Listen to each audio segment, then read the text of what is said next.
5월 12일 금요일 스바냐 2장 4절에서 15절 말씀입니다.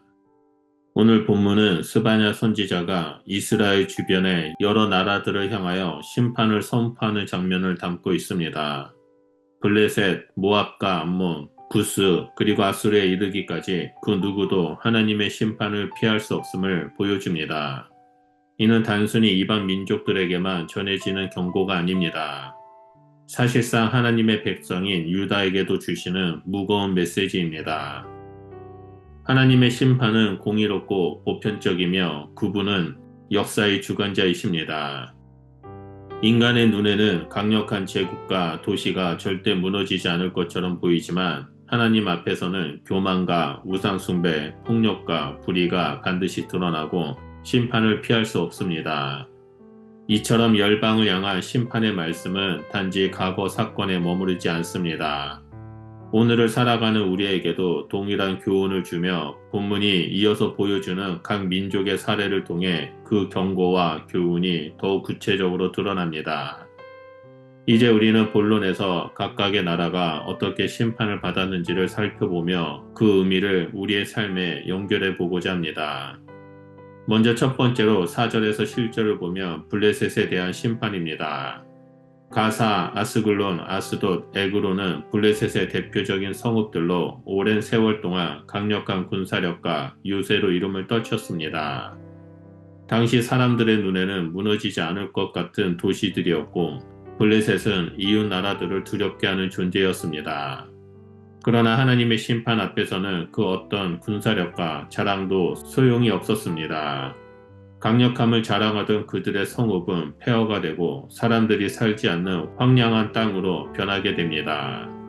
인간의 힘과 업적이 아무리 커 보여도 하나님의 공의로운 심판을 막을 수 없다는 사실을 선포하신 것입니다. 그럼에도 불구하고 이 심판 속에는 은혜의 약속이 담겨 있습니다.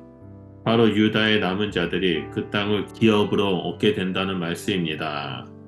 하나님께서 심판하실 때 그 목적은 단순한 파괴에 있지 않습니다. 오히려 남은 자를 통해 회복과 새 역사를 이루시려는 하나님의 뜻이 있습니다.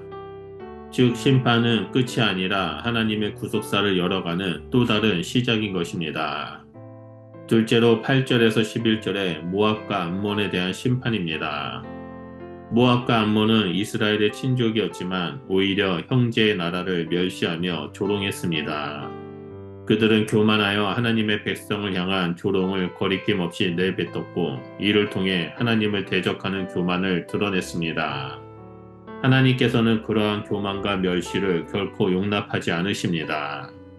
그들의 땅은 소돔과 고모라처럼 황폐해지고 가시 덤불과 소금 구덩이만 남게 될 것이라고 선언하십니다. 이는 단순한 징계가 아니라 교만한 자를 낮추시고 하나님 백성을 대적하는 자들을 반드시 심판하시는 하나님의 공의로운 성품을 보여줍니다. 그러나 이 심판의 메시지는 절망으로 끝나지 않습니다. 하나님께서는 동시에 열방들이 그분을 경외하는 날이 올 것을 약속하십니다. 즉 하나님은 교만한 자를 낮추실 뿐 아니라 심판을 통해 온 열방이 참 하나님을 알게 하시고 경외하게 하실 것입니다. 결국 하나님의 심판은 무너뜨림 속에서도 새로운 경외와 예배를 열어가시는 길이 됩니다. 마지막으로 12절에서 15절은 구스와 아수르에 대한 심판입니다. 구스는 남쪽에서 강대한 세력을 자랑하던 나라였습니다. 사람들은 그들의 힘과 영향력을 두려워했지만 하나님 앞에서는 그 어떤 세력도 무너질 수밖에 없었습니다. 북쪽에는 아수르가 있었습니다. 당시 아수르는 고대 군동에서 가장 막강한 제국으로 손꼽혔고 수도 니느웨는 화려함과 부유함 그리고 방심 속에 자신들을 절대 안전한 도시로 여겼습니다. 사람들은 니느웨를 두고 영원히 무너지지 않을 것이라고 생각했습니다. 그러나 하나님께서 치실 때 그 모든 자랑은 허무하게 무너졌습니다. 그 영광스러운 도시는 황무지로 변하고 들짐승과 새들이 거하는 곳으로 전락하게 됩니다. 인간이 쌓아 올린 성곽과 재물, 화려한 문화와 교만이 바탕이 될 때 그것의 끝은 반드시 멸망일 수밖에 없다는 사실을 선포하고 있습니다. 스바냐 2장 말씀은 우리에게 몇 가지 중요한 교훈을 전해줍니다. 첫째, 하나님은 역사의 주인이시며 열방을 심판하시는 분이십니다. 인간의 강력한 제국과 권세를 자랑해도 하나님의 뜻을 거스를 수 없습니다. 역사를 움직이시는 분은 하나님이시며 모든 권세와 나라의 흥망성쇠는 하나님의 손에 달려 있습니다.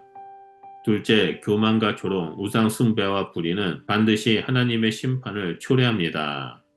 교만은 하나님을 대적하는 뿌리이며 이웃을 멸시하는 조롱과 불의한 행위는 결국 하나님의 공의를 부르는 결과가 됩니다. 성경은 교만한 자를 낮추시고 겸손한 자를 높이시는 하나님을 반복해서 증언합니다. 셋째, 그러나 하나님의 심판은 단순히 파괴로만 끝나지 않습니다. 심판 가운데서도 남은 자를 통해 새로운 회복을 이루시는 것이 하나님의 방식입니다. 남은 자는 하나님의 은혜를 붙들고 끝까지 믿음을 지키는 자들이며 그들을 통해 하나님은 구속사의 역사를 이어가십니다. 우리는 이 말씀 앞에서 스스로를 돌아보아야 합니다. 혹시 우리 안에 교만함은 없는지, 하나님과 이웃을 향해 멸시와 조롱을 행하고 있지는 않은지 점검해야 합니다. 하나님은 오늘도 겸손한 자를 찾으시며 심판 가운데서도 그들을 보호하시고 회복의 은혜를 베푸십니다. 그러므로 오늘의 삶 속에서 하나님 앞에 겸손히 무릎을 꿇고 주님의 은혜를 붙들며 살아가시길 축복합니다. 그렇게 할 때 우리는 하나님의 심판 속에서도 남은 자로서 새 땅을 기업으로 얻는 은혜를 누리게 될 것이라 믿습니다. 기도하겠습니다. 역사의 주관자 되신 하나님, 우리의 교만을 낮추시고 겸손히 하나님 앞에 서게 하여 주시옵소서. 우리가 힘을 자랑하지 않고 오직 하나님의 은혜를 의지하며 살게 하시고 모든 상황 속에서도 하나님만을 높이는 삶을 살도록 우리를 인도하여 주시옵소서. 심판 가운데서도 은혜로 우리를 지켜주시고 무너진 자리에서 다시 일어나 회복의 길로 걷게 하시는 하나님을 깊이 신뢰하며 나아갑니다.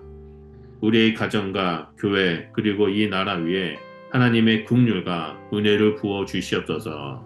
예수님 이름으로 기도드립니다. 아멘.